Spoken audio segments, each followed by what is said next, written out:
Hello, everyone. Welcome in. I'm Kevin. Phil's with me. And tonight we're going to talk about veterans versus Boerne Champion. Give a little bit of backstory to Gavin Peck's historic night. We're going to talk about JoJo McDonald, big name in the city. Has been gone for a little bit up at Williston Point and his phenomenal season. And we're going to go back to talking about these district games. So, Phil, let's get it. Let's get it. Let's get it, Kev. It's no fluff here tonight. No, sir. No, sir. All right. So we're going to talk about veterans because you took that game, veterans versus Boerne Champion. So let's talk about habits, adjustments, who traveled, who didn't. So let me know what you got. Well, you know, Kev, I got to tell you, first of all, the 20 points at the end of the game does not tell you the story of the game. It was a good game to watch. For the most part, except for one brief moment when Boerne Champion was able to get a lead. But the thing is that you had a Veterans Memorial team that came out, had just great defensive output. They were, let me say, the scoring was so balanced. You had like 5 people scoring double digits for Veterans Memorial, right? Great. If I'm looking, I'm saying the separator was inside play for Veterans Memorial, right? And the thing that really stood out for me in that game, and I know you want to get on Gavin Peck's historic night, but I will tell you, people, don't let the 45 points that he fools you think that this guy is a gunner. Kev, I can't stand playing with the gunner. Somebody that is not going to give up the ball. Kev, this guy passed the ball so much, he could have had double-digit assists if the shots were made. It surprised me at the end of the game. I was like, wow, this dude passes the ball. So it was really a good game. Kev, Veterans Memorial came out, bam, bam, bam, looking good offensively. But when you looked at Gavin Peck, Kev, it's like, where did this guy come from? It was the best shooting night. First quarter, 20 points. And I mean, he was lighting it up from 3. Then 11 points in the second quarter. Now, the third quarter, after halftime, Kev, it wasn't so much, to me, adjustments made by either team. Because, as I mentioned, it was slow going.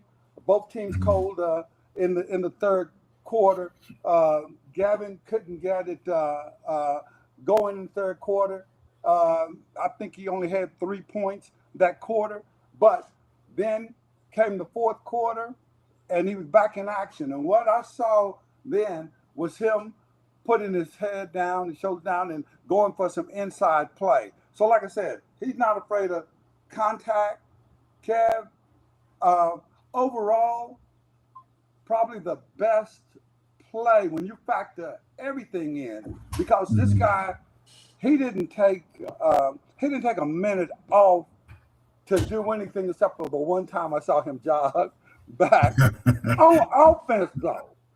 Okay. We'll give him a break. On offense, and I can't blame him because of all the motion that he was in all night, and kept from the first to the fourth, he was still sprinting hard. So Just probably the best overall performance I've seen this year, if you factor from start to end. And I'm not talking about all of the point scoring. I'm talking about the fact of his passing. Really a good passer, able to free himself up and get his own shots.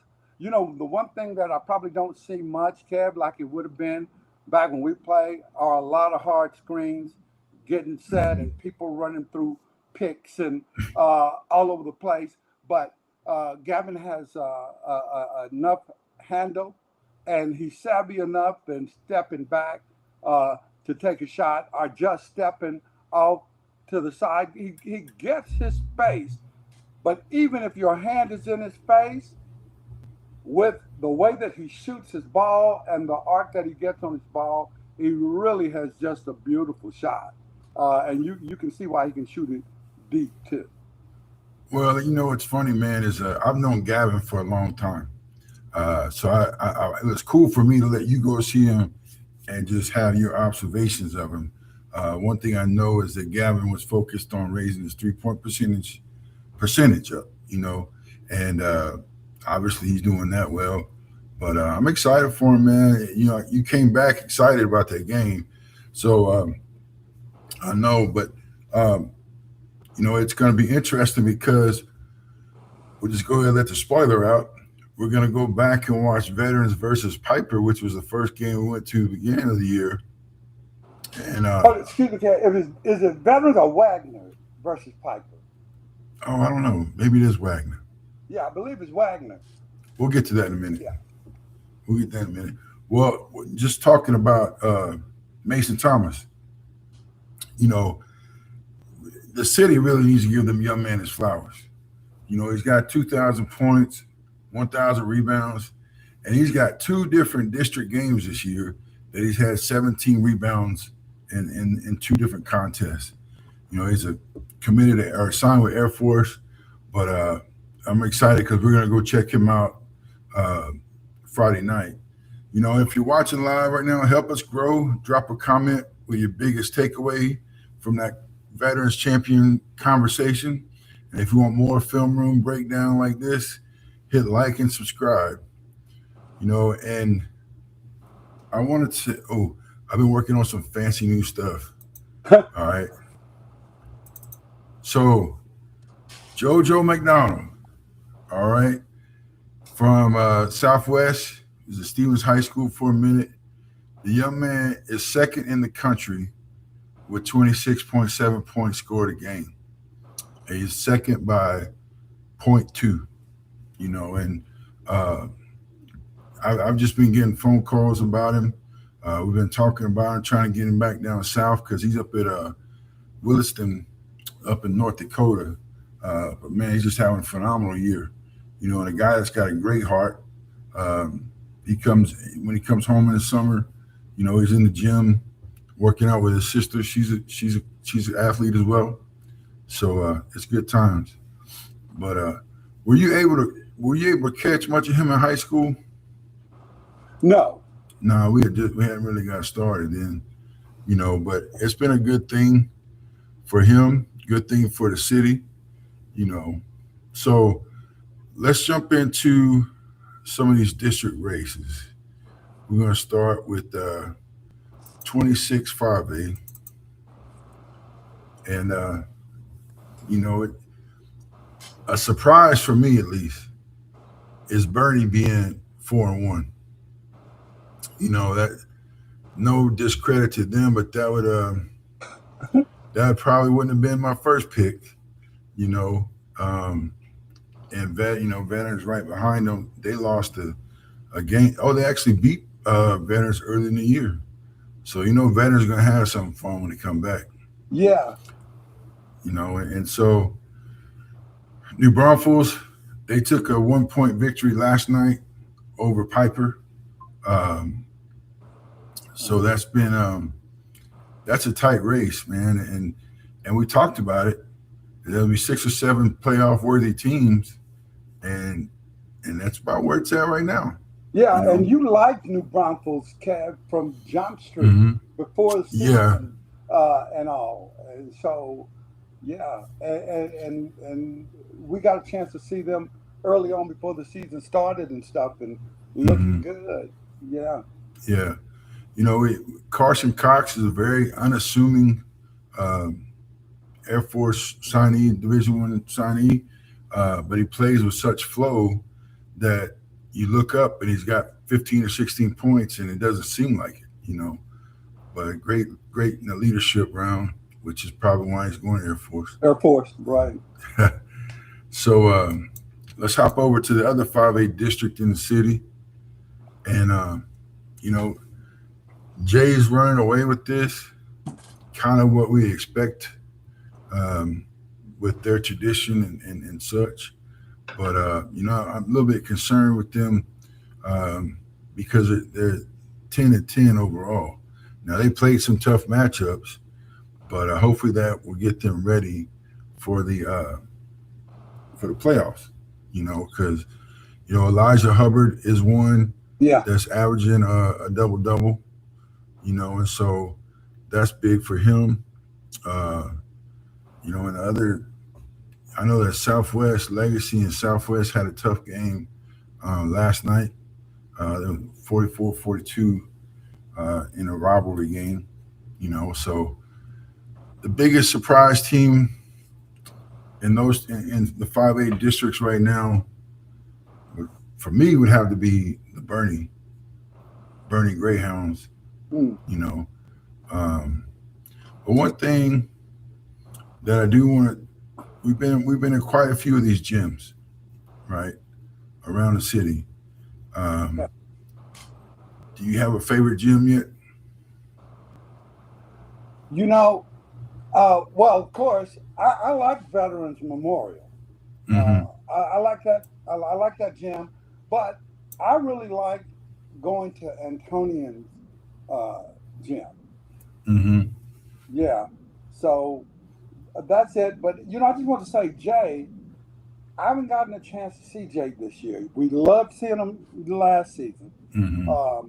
and I okay. I see the 10-10. If you ask me that what I think they'd be 10-10, something like that, I could say, yeah, I could see them being 8-12, given Yeah. what they, lost The senior from leadership. Yeah. yeah from last year. So Mm-hmm. it's pleasing, especially to see what they're doing district play wise. So yeah, Yeah. No, that looks we're good. gonna have them coming up the next few weeks. Getting the first round of district. Uh, we'll find out whether some of the north side schools will have stack games, and we'll head out that way as we move into the season. Yeah. You know. Um, so let's go looking into the 6A, and oh, we lost this, but we'll talk around it. Um, Reagan, no, it's not the right one. Sorry, folks. That's Sorry. all right. You had the brand. There we go. Brandeis and Reagan. Yeah, man, I tell Johnson. you what, we need to get out there to see Brandeis this year. Yeah. They doing really well. Um, they got a couple of guards that show up and perform. I really would like to see them matched up to watch them against Madison, and I think that's coming up soon. Um, so that would be good. And we've seen, or I've seen Reagan Johnson. Uh, I know a game that we want to go see is coming up this weekend or next. Roosevelt. Roosevelt has a couple of guys with Division One offers. Oh. Yeah, Demarcus Robinson, one that we've talked to a lot, and then there's a younger. I say young. He's a junior. Um, Kenneth Mitchell, and I really want to get eyes on him. But that district's kind of gonna have. Remember, last year was really crowded, And so it'll be interesting as they finish up this full round of district play. Um, you know, in a one game situation, is there a team yet that you feel like in a one game situation they could really take over? My first thought, I'll tell you my first thought is Mark Anthony and Ian Joshua at Johnson. They remember we saw that one game with them pretty hyper focused with Judson over the summer or preseason. But those two guys can really take off. Well, you know, they could really take off. Let's just say if all the maximum effort is equal on offense and defense. Yes, that's fair to say. That's fair to say. Yeah. But let's roll over to District 28 6A and a familiar face is at the top, Brennan. You know, I've watched them and they look so complete, you know, and one of the questions that I wanted to talk about was the best defensive identity in the district right now. You know, and as far as team defense, Brennan's got to be at the top. They're all so long and deflections. And then with Aiden Martin and Tom Todd coming off the bench, they got everything. High, Kev, they can do it all. You know, Kev, this is if I can just say this one thing, because I got into let's just say a heated discussion with someone that we both know well. And talking about from game one of seeing Kingston play last year and saying he was top shelf right off the bat, and we had this one person, it took the last game of the season basically before him to acknowledge Kingston's play. Tried to say that we didn't say that about him being that good. Yeah. Well, they're locked and loaded this year. Yes, they are. And I sent Talon a message earlier that he does such a great leadership job with that team, and it seems very unassuming, but you see his fingerprints all over that team in every game that he plays in. But you know, one surprise for me, and I shouldn't be surprised because we talked about a couple of their guys. We talked about Devin, Peterson, and Warren, but they're sitting right there at 7-1. You know, so I hope they continue because that'd be a fun opportunity to catch them in the playoffs. You know, as they keep grinding this out. You know, because there's gonna be a log jam back there for that 3rd and 4th spot until some of these guys really kick it in. You know, I know O'Connor's got a new coach and so a new system, but I don't see Ethan Ballou and Hagan. You know, that's two big guys that can carry a team. So it'll be interesting to see how it all turns out, you know. But so we got one more district to talk about unless you got something to say about. No, I'm just saying that this is a district, this is a setup of seeing some good big man play. That's a great, because Warren has a 6'9" big man. You know, Brennan's got their guy. Harlan has some, they're mostly perimeter. Yeah. No, I take that back because Francis is in there. O'Connor's got their two big men, and then it kind of switches to guard play. But, you know, we've been seeing so much heavy-ended great guard play. I just want to see where a big man's getting some touch. I did, though, last night get a chance to see some big man play. Michael and Zidane. And yeah, so it was good because that really was a big key to the second half play was Veteran Memorial's ability to get the ball down inside. Yeah, so it worked out. You gave a good synopsis of how Veterans was defending uh, last night, and I don't know if you want to take a minute or so to kind of explain to the people that what you saw and how they were defending Defending, the 2-3 or the 2-1-2 and how yeah, uh, um, yeah, it was. Look, I'll say this: we've seen veterans play, mhm, and they can be aggressive and all. And it was good, aggressive, clean play defensively. Let me say this: on both sides. I know. Again, I tell people don't let that final 20-point score fool you. Um, Boerne Champion was playing really good defense.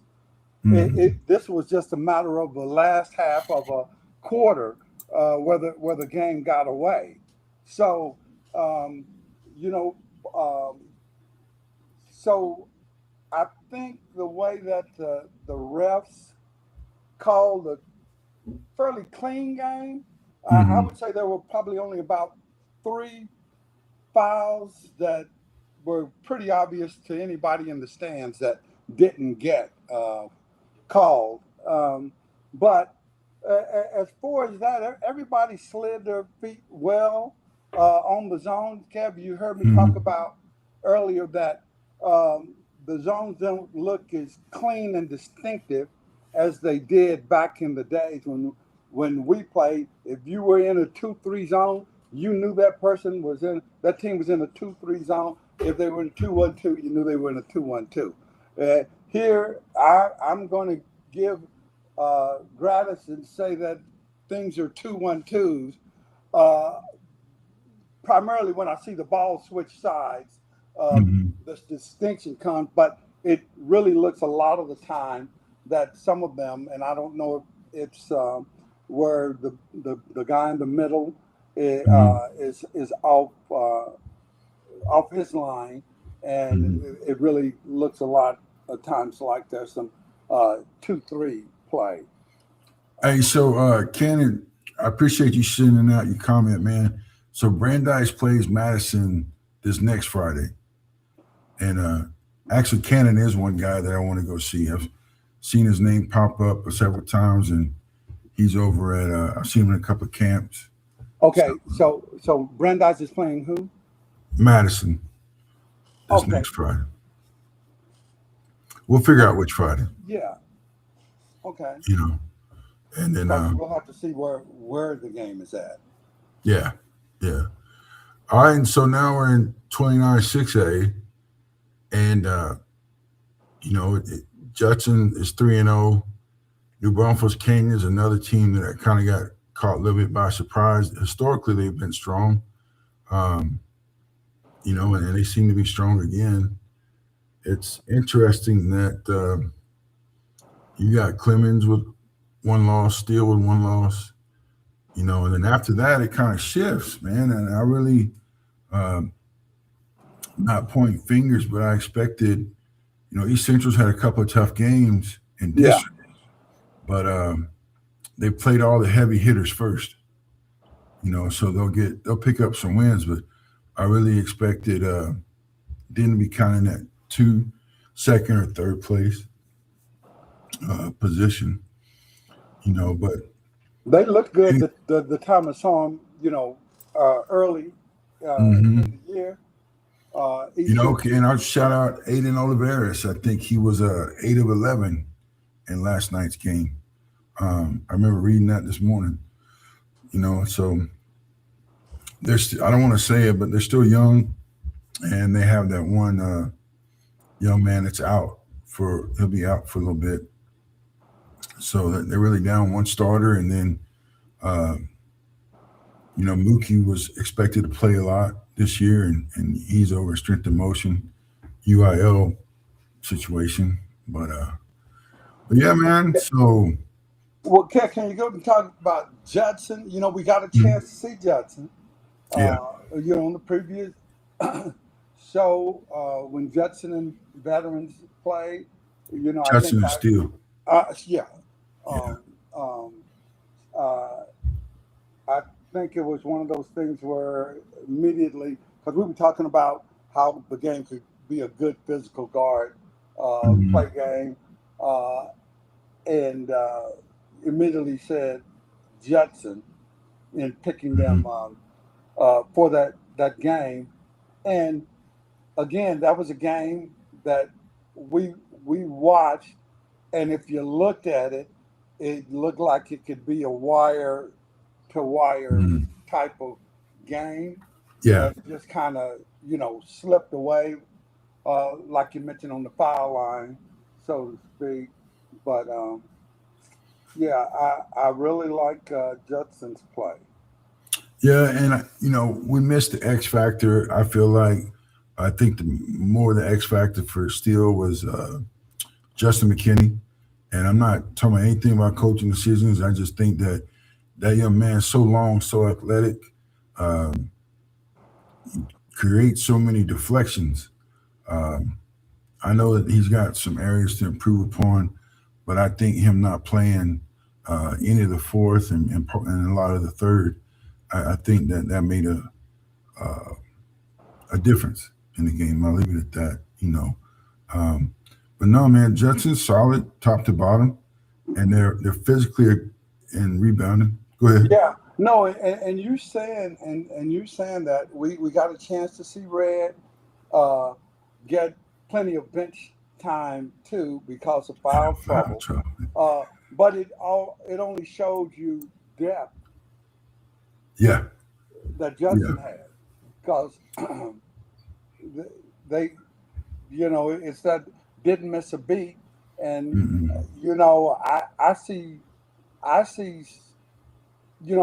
that's really like my first time of getting a chance to see Red play, and I came away telling you that Mm-mm. I see more in his game to than to what the game that he has to play now. Mm-hmm. Yeah, no, I agree. And true. Jamil Garland just getting back into the rotation, but Red did have the upper hand. And I spoke with some folks, and you can't rush getting back in the swing of things. You know, um, and I think that shot distribution was with three people being Logan, Moetti, and Cherry. Uh, so that was just, and then you add in a fourth person that's very offensive as well, and I think it's just going to take some time to for them to gel, to be quite honest. And so I'm looking forward to that rematch. But now the rematch is going to be at Judson, So Ah, yeah, so that one will be fun. well, yeah, because especially, Mhm. especially if you get a chance to uh, see that all of that outside shooting come into play for Mhm. still, you know, because some of those shots sure look good, and again, you talked about that and how that would be the thing to get them Mhm. in and could propel them to the victory if those shots Yeah, start falling. And they started falling early in in that that second half. right after halftime. And Yeah. yeah, I mean, I don't think anyone like really played. I don't think anyone played poorly. I know Logan shot the fire out the ball, in stretches, and I just really think that it's that melting, gelling together hmm um, that'll come about. But I do want to shift gears because there was a big announcement from the NCAA today has no impact on NAIA or NJCAA, just in NCAA Division One. All right. So the portal window, with college football going and how the whole Lane Kiffin thing fell out, and they needed some new regulations or just adjustments. But here's what matters. There's a 15-day window after the national championship. Only 15 days, and it happens after the national championship. And then there's also provision that if a coach leaves, you have to wait 5 days before you can put your name into the portal.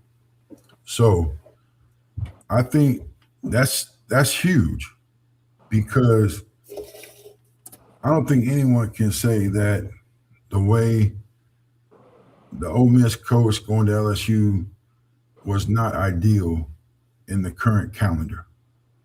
And so I like what has happened now by the portal being moved to after the national championship, because then nobody's distracted until after the national championship,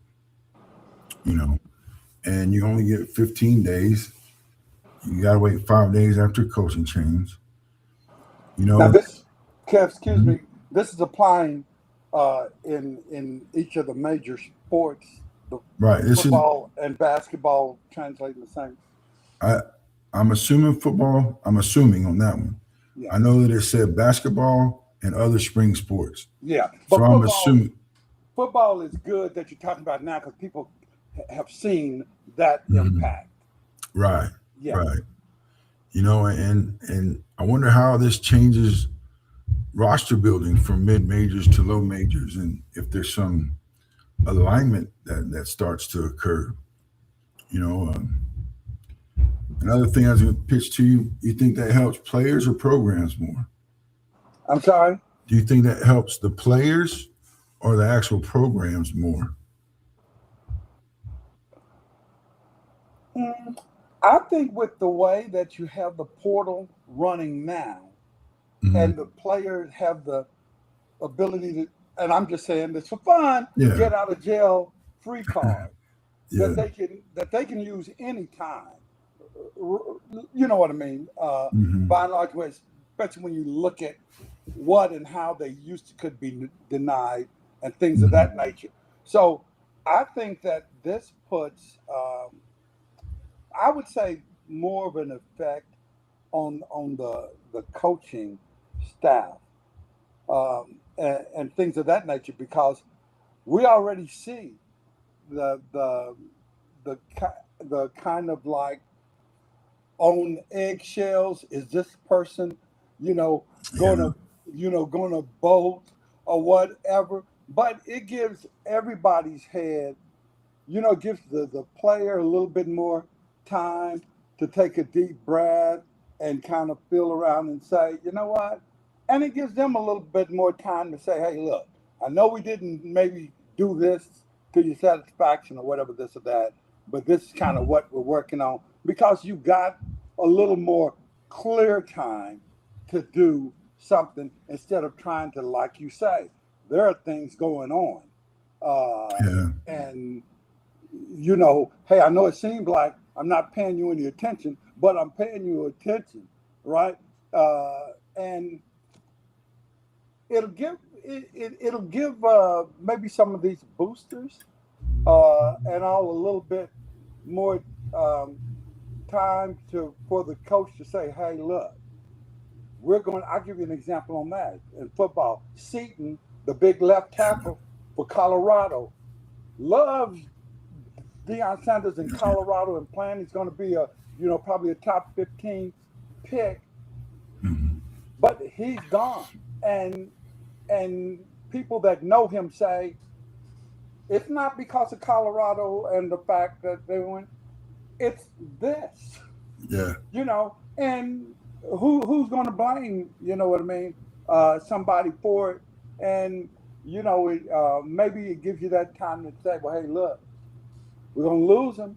All we need to do is come up with just this much more scratch.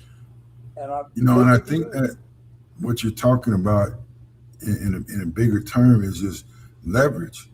Yeah, There's only so many left tackles to go around. There's so many quarterbacks to go around. And exactly. if you know that somebody, so put it in a basketball sense, if you know somebody needs a forward and you're a forward at a high caliber, you're gonna have to think twice about as the closer to the portal closes, what you're gonna do. You know. Yeah. So I just want to bring that up as a little bit. I know that's college, but um, we're all striving to get there. So it's been a great Wednesday night. I appreciate you for rocking with us tonight. Drop a comment with the tightest district race that you're watching, the best gym environment you've been in this year, because we want to read all of it. Hey, look, and if you're going to be at any game and you happen to see the one-eyed scout, stop by and say hi. Facts. Wave at him. Yes, yes. All right. For more evaluations, articles, and coverage, tap into the oneeyescout.com. Like, subscribe, notification bell here on the YouTube, and we'll see you in the gym.